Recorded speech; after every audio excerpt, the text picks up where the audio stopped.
kesehatan, sehingga kita semuanya dapat berkumpul dalam keadaan sehat walafiat. Sholawat ma'asalam semoga tetap tercurahkan keharibaan kita Nabi besar Muhammad Sallallahu Alaihi Wasallam. Mudah-mudahan yang hadir di pertemuan hari ini mendapatkan syafaatnya di yaumul akhirat. Amin. Allahumma amin. Alhamdulillah ibu-ibu, hari ini kita masih dipertemukan kembali dalam keadaan sehat dan tetap semangat. Dan alhamdulillah juga masih dipertemukan dengan bulan Ramadan. Selamat bulan Ramadan, selamat berpuasa. Mudah-mudahan kita dapat mengambil hikmah dan terlahir menjadi fitri dan suci kembali. Amin. Allahumma amin. Baiklah, susunan acara pada hari ini yaitu yang pertama pembukaan, yang kedua yaitu sambutan dari narasumber kita Ustadzah Rosa, yang ketiga doa penutup. Acara yang pertama yaitu pembukaan. Marilah kita buka acara hari ini dengan pembacaan Ummul Kitab. Bismillahirrahmanirrahim. Biberkatil Fatihah. A'udzubillahi minasyaitonirrajim. Bismillahirrahmanirrahim. Alhamdulillahirabbil alamin. Arrahmanirrahim. Maliki yaumiddin. Iyyaka na'budu wa iyyaka nasta'in. Ihdinas siratal mustaqim. Siratal ladzina an'amta 'alaihim ghairil maghdubi 'alaihim waladdallin. Amin.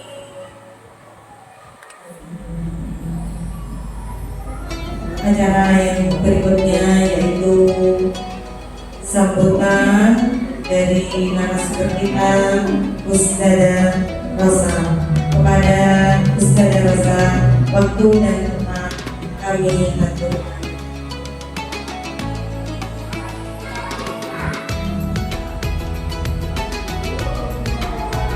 Bismillahirrahmanirrahim. Assalamualaikum warahmatullahi wabarakatuh. Waalaikumsalam warahmatullahi wabarakatuh. Alhamdulillah, nahmaduhu wa nasta'inuhu wa nastaghfiruh wa na'udzu billahi min shururi anfusina wa min sayyiati a'malina. Man yahdihillahu fala mudilla lahu wa man yudlil fala hadiya lahu. Asyhadu an la ilaha illallah wahdahu la syarika lahu.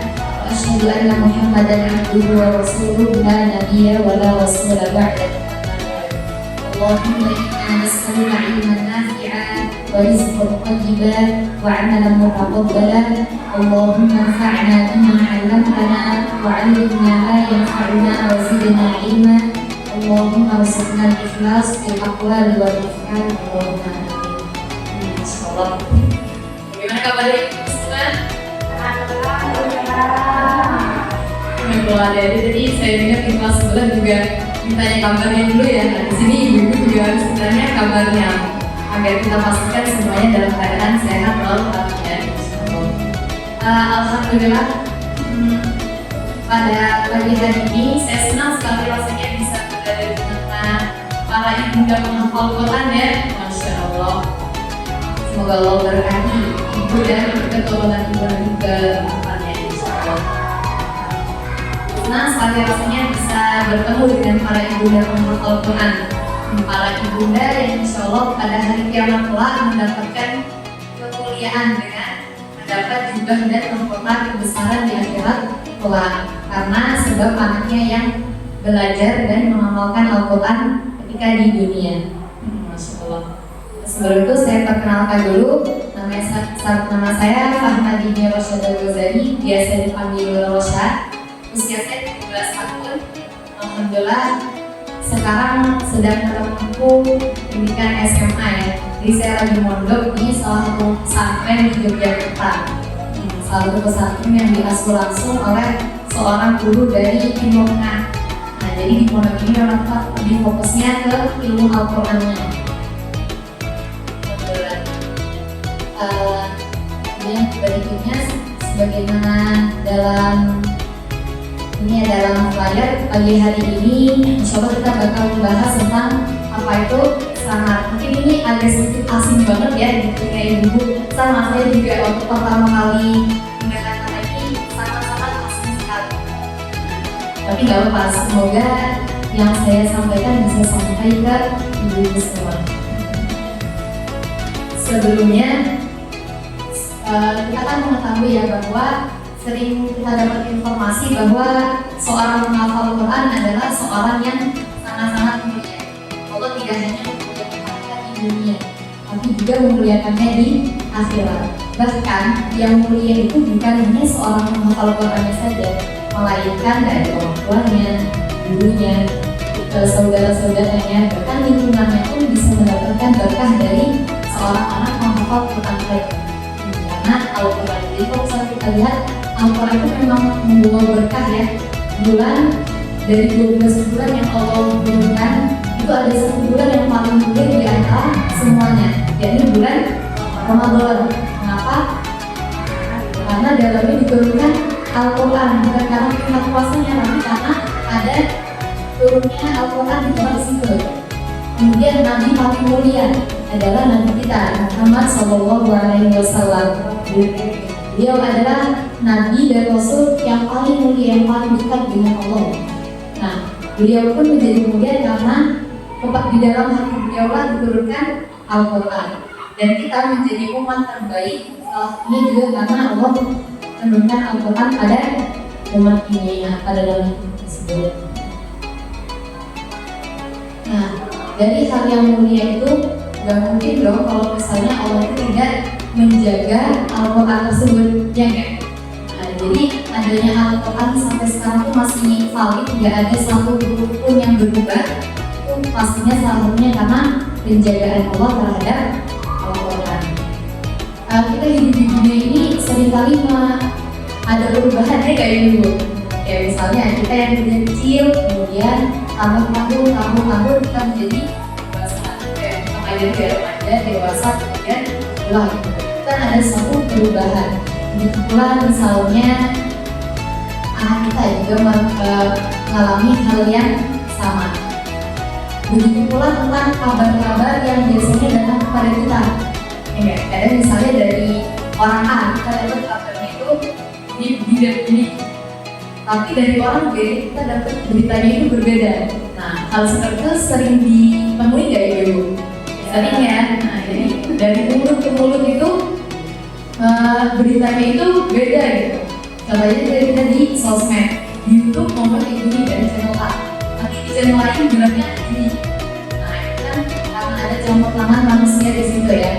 Nah, tapi kalau misalnya Al-Quran itu benar-benar Allah jaga dari zaman pertama kali jatuh sampai sekarang tidak ada satu huruf pun yang berubah, tidak ada satu huruf yang terkurangi ataupun ditambahkan. Oke, saya punya cerita lucu. Tapi manusia itu emang kadang mungkin karena dari dasarnya pelupa, jadi wajar aja ada salah gitu. Saya kan mondok nih, di pondok itu saya pernah titip ke teman saya, Mbak, tolong ya beliin sampo sunsilk hijab. Sampo sunsilk hijab. Nah, si teman saya ini dia keluar ke Alfamart terus beli, tapi ternyata waktu dia mau beli, dia mikir, aduh, sunsilk hijab atau hitam ya? Wah, akhirnya sama dia diberikan sunsilk hitam. Maka dia kasih, nih Masya samponya. Kok hitam? Oh iya, hitam. Aku bilang hijab. Oh alah, tapi pikir hitam. Aku tadi lupa. Di sana aku pikir dulu hijab apa hitam ya? Apa-apa. Iya nggak apa-apa kan kalau diberikan itu kalau dulu dari bagus saja. Nah, dari cerita tersebut kita dapat mengambil kesimpulan bahwa yang namanya manusia dari dasarnya dia adalah punya sifat berlupa. Jadi wajar saja kalau misalnya kan kita mendapat berita itu ada yang tambah dan ada yang kurang. Nah, gimana kalau misalnya hal itu terjadi dengan Al-Quran, pasti bakal berbahaya sekali, ya enggak? Yang mana dalam Al-Quran itu semua isinya petunjuk atau pedoman untuk seorang mukmin dan mukminah, untuk seorang muslim dan musliman. Nah, kalau misalnya ada satu ayat aja yang berubah, nah itu kan jadi berbahaya. Yang awalnya kita mau jalan lurus ikutin Al-Quran, dan kalau Al-Quran dirubah jadinya bengkok. Tapi kita nggak usah khawatir di sini, karena Allah telah berfirman dalam surat Fussilat tentang Al-Quran, la ya'tihi al-batilu min bayni yadayhi wa la min khalfihi. Al-Quran itu dia tidak akan didatangi kebatilan, baik dari depan maupun belakang. Maksudnya apa? Al-Quran itu nggak bakal didatangi kebatilan atau hal yang nggak sesuai dari zaman mendatang ataupun zaman belakang. Nah, ini adalah salah satu keistimewaan Al-Quran. Benar-benar Allah jaga umurnya, aslinya dari zaman pertama dia turun hingga hari kiamat kelak. Coba kita lihat kitab-kitab lain yang Allah turunkan, misalnya Injil. Injil kan juga salah satu kitab yang Allah turunkan ya. Cuma sekarang kalau misalnya kita beriman sama Injil, kita termasuk orang mukmin nggak? Enggak. Kenapa? Walaupun dia dulunya itu diturunkan sama Allah, tapi seiring berjalannya zaman itu dirubah sama manusia. Jadi hukum-hukum yang mereka suka mereka pakai, hukum-hukum yang mereka suka juga atau bahkan diganti. Makanya kalau misalnya ada pernyataan misalnya, lah Injil kan diturunkan sama Allah juga. Berarti kalau misalnya saya beriman sama, kalau saya mengikuti Injil di zaman sekarang, jadi saya juga bakal masuk juga dong. Ya enggak gitu, karena adanya Al-Quran ini menghapuskan kesalahan-kesalahan sebelumnya. Jadi orang-orang yang masuk surga itu adalah orang-orang yang mengikuti Al-Quran tadi, pedoman atau aturan-aturan yang ada di dalamnya. Nah, Allah sendiri sudah berfirman, ya la ya'tihil batilu min bayni yadayhi wa la min khalfihi. Al-Quran itu tidak akan dijadikan kebatilan mau dari zaman mendatang ataupun zaman belakang. Jadi Al-Quran benar-benar bakal Allah jaga sampai kapanpun dan dimanapun.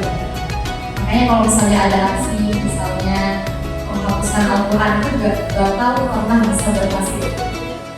Kenapa? Karena yang jaga Allah sendiri langsung, Allah semesta alam. Itu di surat Fussilat. Adapun janji Allah yang lainnya lagi ada di surat Al-Hijr ayat 9. Allah berfirman, inna nahnu nazzalna dzikra wa inna lahu lahafidhun. Sesungguhnya kamilah yang menurunkan Al-Dzikra, ini maksudnya Al-Quran, dan kami juga yang akan menjaganya. Lahafidhun, kata lahafidhun itu hafidhun artinya kami adalah orang yang menjaga. Kalau ada lam di depannya itu menunjukkan penekanan, jadi kayak benar-benar kami adalah yang menjaganya. Beda, jadi kalau misalnya hafidhun doa sama lahafidhun adalamnya ini menunjukkan penekanan. Nah di sini Allah menekankan inna, sesungguhnya kami berpenekanan ya, nahnu nazzalna dzikra wa inna lahu lahafidhun. Dua kali Allah menekankan.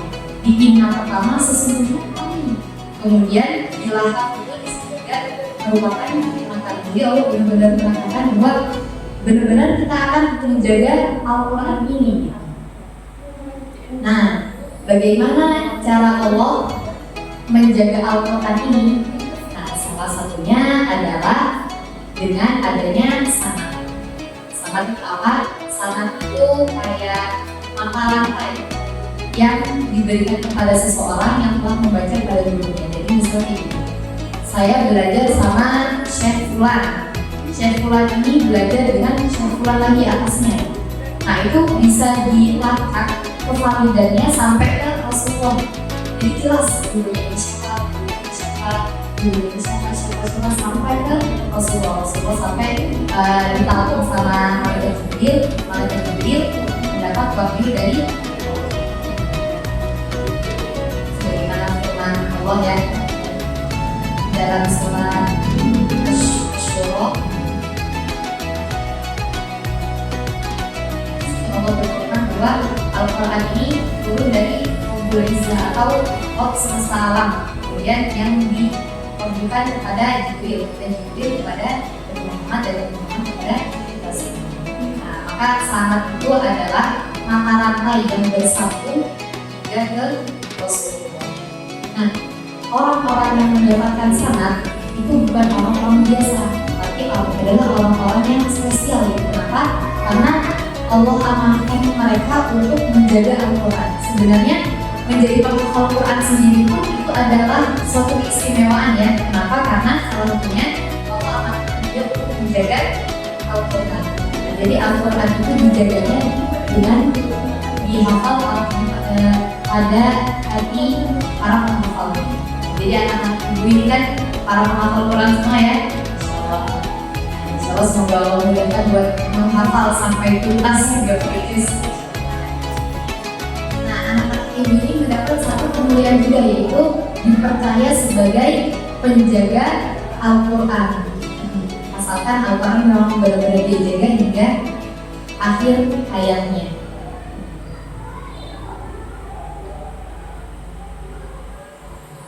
Sebagaimana yang kita tahu bahwa menjadi penghafal Quran itu adalah hal yang mulia, karena satu, dia Allah amanahkan buat menjadi penjaga Al-Quran. Kemudian yang kedua, bisa menjadi keluarga Allah, menjadi keluarga Allah. Jadi kalau misalnya kita nih kita terlahir sebagai anak raja, nah itu suatu hal yang mulia ya. Suatu hal yang mulia, kita mau apa itu langsung ada. Kita perintah A, langsung ada yang jalan. Kita perintah B, langsung dikerjakan. Nah, gimana kalau misalnya kita jadi keluarga Allah? Sedangkan Allah adalah Rabb semesta alam yang memiliki langit dan bumi beserta isinya. Nah, apakah tidak mulia sekali orang yang menjadi keluarga Allah ini? Sangat mulia ya. Ahlullah, Ahlul Quran, wa Qasatuh. Ahlul Quran itu mereka adalah keluarga Allah dan orang-orang yang terdekat dengannya. Bagaimana kita bisa menjadi Quran dan atau kita menemani anak kita untuk bisa menjadi seorang ahli Quran. Salah satunya adalah kita dengan menemani Ananda dalam mendapatkan selamat ini dari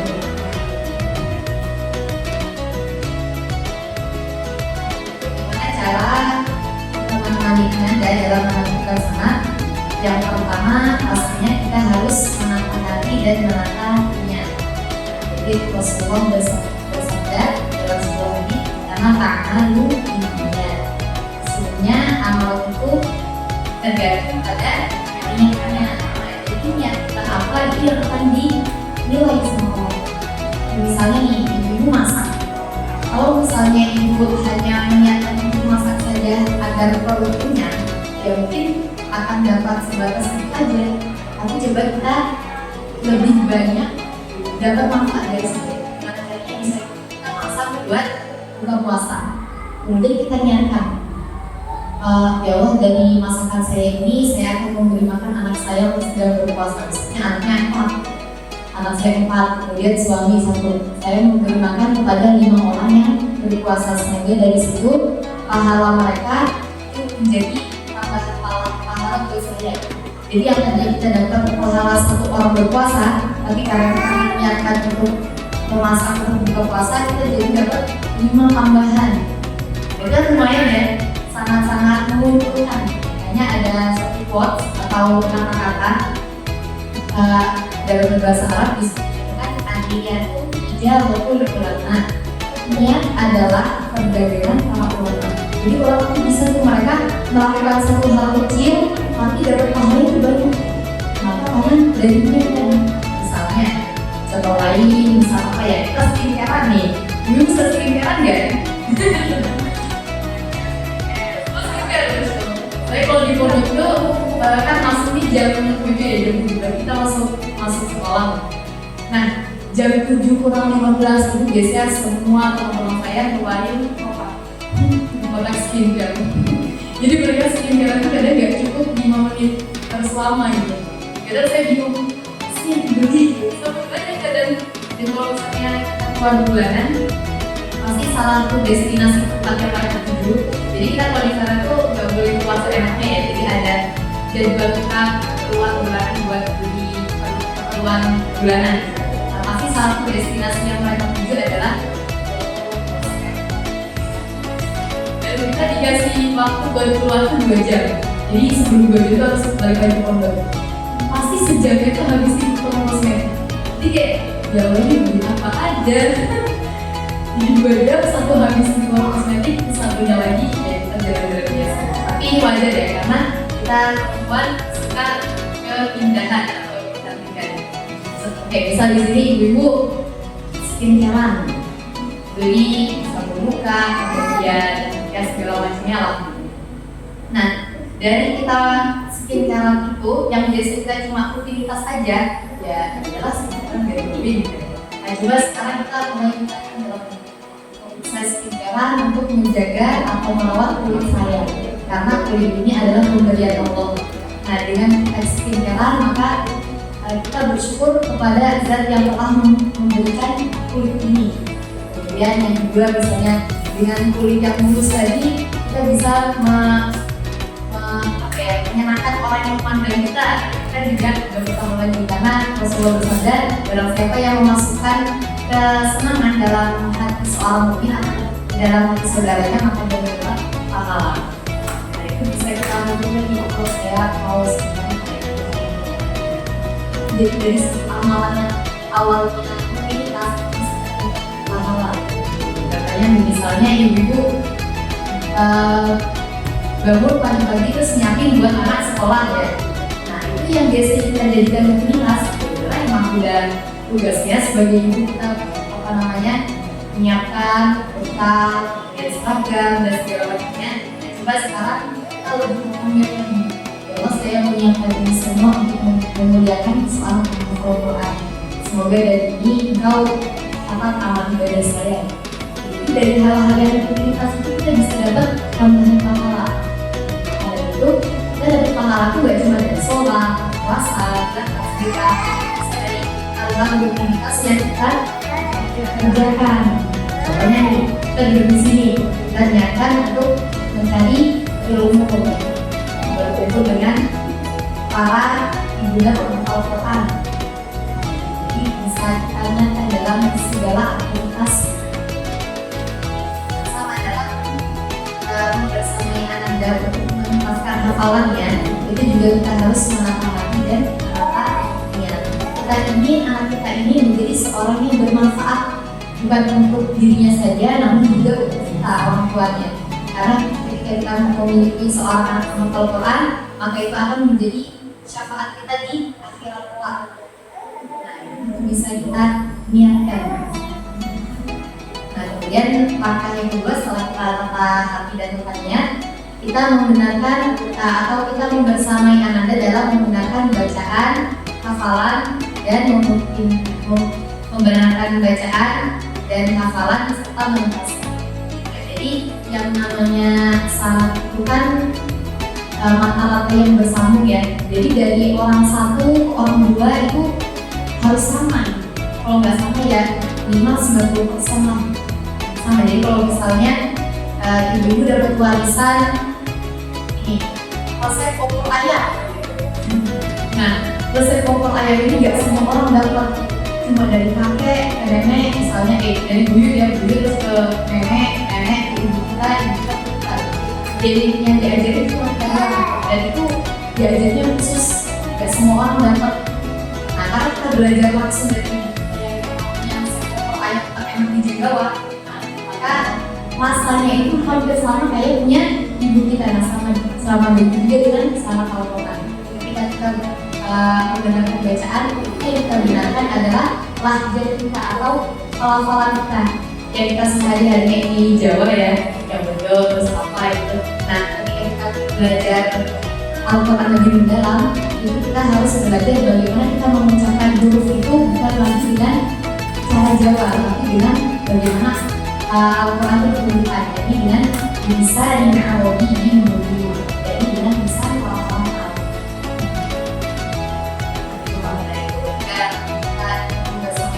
Dalam belajar hasanat, kita harus mencari dia guru yang kompeten dalam bidang ini agar dia benar bacaannya.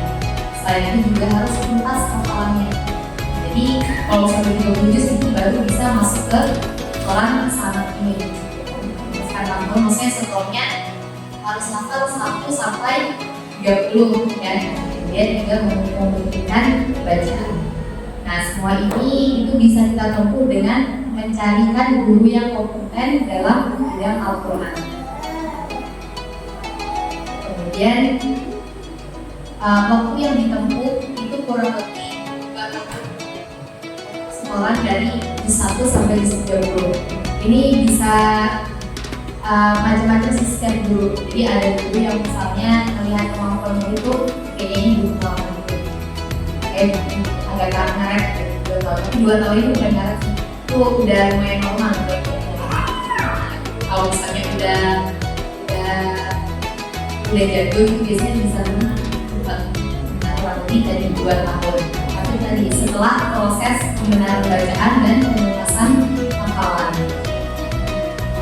Kemudian yang terakhir, tak lupa juga kita harus sabar dalam berproses. Mendapatkan sanad itu adalah salah satu jalan dalam menuntut ilmu ya. Kan sanad juga salah satu ilmu. Nah maka dari itu kita harus sabar dalam meraihnya. Karena dalam menuntut ilmu itu kadang ujiannya banyak, kadang ujiannya dari sendiri atau dari anak sendiri. Atau bisa dari temannya ada yang kurang seret, atau bisa juga dari guru, misalnya gurunya terlalu keras, gurunya gangguan. Nah, bisa juga kadang ujian itu datang dari orang tua yang gak sabar pengen cepat lulus gitu. Padahal yang namanya guru ini juga harus butuh kesabaran. Saya banyak mendapat pengalaman ya soalnya ya, karena ujian itu bisa datang dari mana aja. Kadang ada yang keluar tuh salahnya karena itu karena atau ujian dari orang tua. Jadi sebenarnya saya akan semangat. Tapi kalau misalnya saya akan lagi itu lebih sekali. Dia bangun jam 2 pagi dan dia pasti yang bangun kita semua gitu. Kemudian dia dari segi hafalan juga ngaji terus. Kemudian pokoknya tidur siang tuh kayak cuma bentar 30 menit, pun tidurnya nggak di kasur. Udah tiduran aja gitu. Nah tapi pada suatu hari orang tuanya memutuskan buat mengambil diri dari pondok. Akhirnya dia melanjutkan di rumah.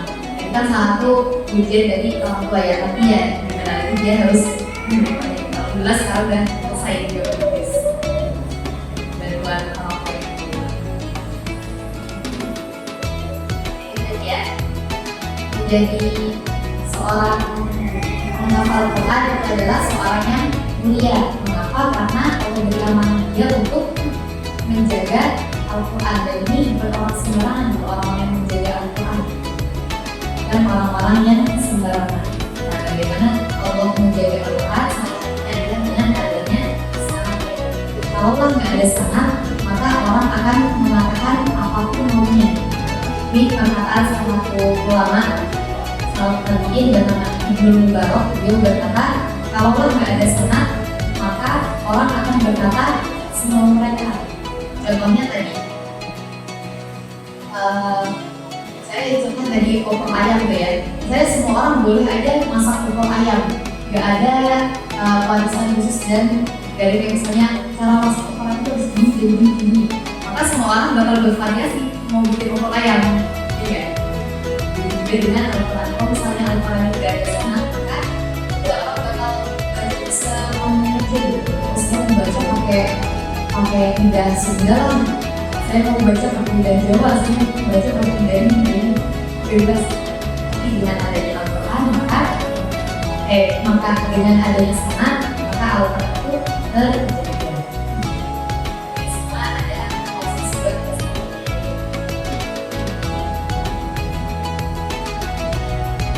Semoga Allah selalu memudahkan jalan kita untuk membasahi Al-Quran dan Allah berikan istiqomahan untuk berjalan di atasnya.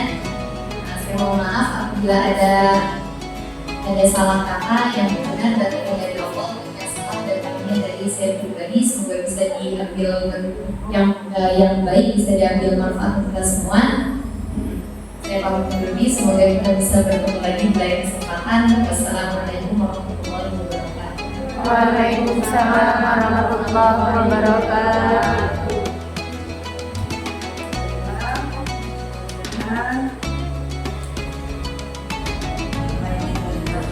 Dari saudara bisa bermanfaat. Berikutnya yaitu doa. Saudara untuk memulai.